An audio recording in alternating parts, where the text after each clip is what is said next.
Hello everyone. Let's take a look at a demo problem that would be very similar to what we might be asked to do in the homework on exam with regard to adjusting entries. So let's start over here with the green. This is our unadjusted trial balance. We've been given the information. This would come directly off of our T accounts. It would be after all the regular journal entries had been entered that we're not spending a lot of time on, but after we've got all those in, now it's time to think through what adjusting entries need to be made. So the normal balance for those assets, expenses, dividends are all debit. For liabilities, revenues, equity accounts are all credits. We put those on the correct side and they add up. So we're in good shape there. And of course, if you're using the computerized system, of course, they would have kept that all in balance for us. So now that we got that, let's identify things that we might need to adjust. Now, it's kind of easy given that I already have the adjusting entries here in the middle, but we're setting this up like what's called a worksheet. We learned about T accounts in earlier accounting classes. You could do this in that, but once you have 20 or 25 T accounts, it gets pretty messy on a page. And so we often will use with a worksheet, which is basically the same format. We have a beginning balance, or a balance after all of the regular entries are. Then we have a place for debits, place for credits, and then the ending balance, or what's balance after those adjustments. Okay, so that takes a place of a single T account.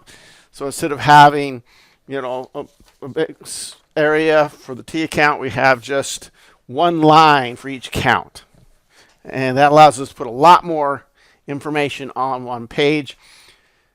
It does limit the ability to have more than one entry to a particular account without being a little bit confusing. Of course, this would, again, all be done in a computerized accounting system. So we look down here and we say, okay, we might need to deal with the accounts receivable allowance, prepaid, anything prepaid is probably something that we may have used up. Maybe it's already been accounted for, but maybe not. Supplies get used up. We should look at that.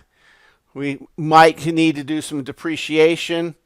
We have some possibility that we have wages. That's almost always the case, that we have wages we owe at the end of the year that haven't been recorded.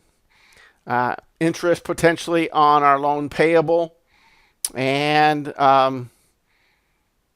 unearned revenue could be earned during the year. Okay, so we go do our investigation. We pull out the files. We look everything up, and we determine that the allowance for bad debt should be 5% of the accounts receivable balance. So our accounts receivable balance after all the regular entries are made is $60,000. 5% of that would be $1,200. So we need to take our $400 unadjusted trial balance allowance and bring it up to $1,200, which means we need a credit for $800, and we're going to debit bad debt expense, which is always the case when we increase our allowance, that we also debit bad debt expense. So there's our journal entry. So if you want to write these journal entries out, it would be a debit to bad debt expense and a credit to the allowance. Okay, going kind of in order. Next one we investigate, well, we'll go in the order that's here in the information we found. Okay. The only rent that we have going on was 12 months rent prepaid on April 1st. So if that's all the rent we have prepaid on April 1st, all right, we should have for 12 months, so we will have used April through December. That's 9 months of rent. And we should have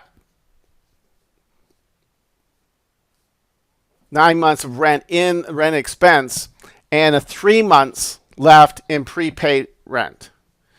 So looking at that, the total between the two is 8 plus 16, 24. That's $2,000 a month. Looks like we have done it, moved from prepaid rent to rent expense, $2,000 a month for every month except for December. So let's credit this for December. We used one more month. Credit 2,000, debit 2,000 to rent expense. So again, we're thinking about what it should say, what we're communicating. So in this case, somebody had made the adjusting entry each month. It just hadn't been done for December. Now, for the insurance, different thing had happened. Okay, still 12 months was prepaid on June 31st. All of that went into the expense. Remember, typically we want to put it in prepaid, but sometimes that happens the other way, and all of it is expense. Well, we can't have it all in expense. That would be telling the incorrect story. We've only used half of it by the end of the year. Okay, so we need to credit expense for half of 9,600, or you can divide it by 12 and multiply by 6, however you want to think about it, and put that back into prepaid insurance. So again, so at the end of the year, we should have a half a year prepaid and a half of the year used up in expense. And so our journal entry debit here and credit there, insurance expense will give us that result. Computer supplies, only 13,000 were left. We have 45,000 on our unadjusted trial balance. That means if we only have 13, that means we use 32. Credit to computer supplies and debit computer supplies expense. Employees worked and are owed 450 at the end of the year. So that's typically recorded as a credit to wages payable or salary payable or some type of payroll type payable or liability, and debit the salaries and wages, 450. Now, there may be different ways you could have to calculate how much that we owe employees. That can be a little bit complicated, but the actual journal entry is quite simple. Okay, 1 month since the last payment of the loan, payable at 12% interest. Okay, so we paid a monthly payment, and so we were paid up as far as the interest was concerned at the end of November. But here we are at the end of December. We need to accrue 1 month of interest on our balance of 92,600. All right. So 92,600 times 12% divided by 12 equals 926.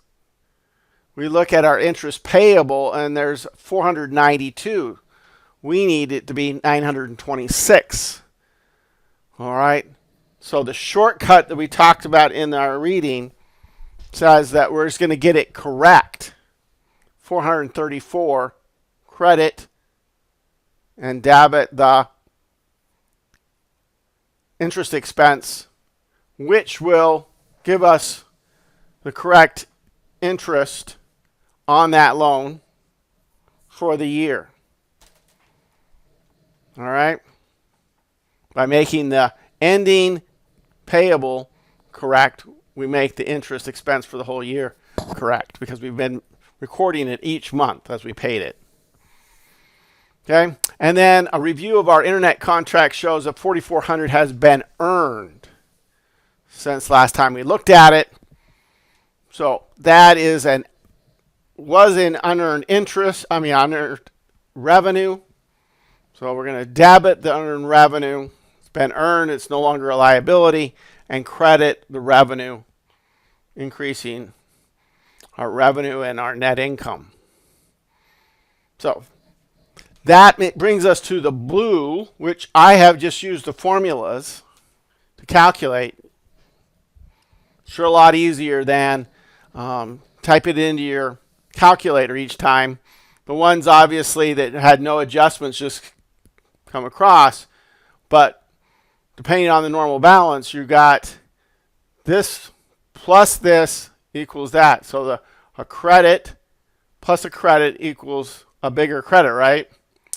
But a debit subtracts the credit, gets a smaller debit. So the normal balance for those that are assets or normal balance. See, this is allowance is in the asset section, but it's a contra asset. So it acts like a liability, okay? But it's not. Prepaid rent is an asset, so a credit reduces it. Therefore, it's $6,000. So you put a formula in there that adds or subtracts correctly, and it can be used all the way down to the whichever side is the correct one. Okay, and you can create your adjusted trial balance. It's here in blue. We always want to make sure we've checked everything at the bottom. Our trial balance before, the adjusting entries balance, and the trial balance balances after we make the adjusting entries. From here, from this adjusted trial balance, we're ready to make accurate financial statements. Every piece of information we need for those is in this adjusted trial balance. We've got the account names, we've got the amounts. We could build an income statement, statement of equity, and a balance sheet. Everything but our cash flow statement, which, as we'll learn later, is always done last because we need pieces of information from everything else. So, but we won't worry about that now. But when you get to the some later demonstration of practice, we will go through that whole step of making financial statements. But that's where they would come from, is our adjusted trial balance.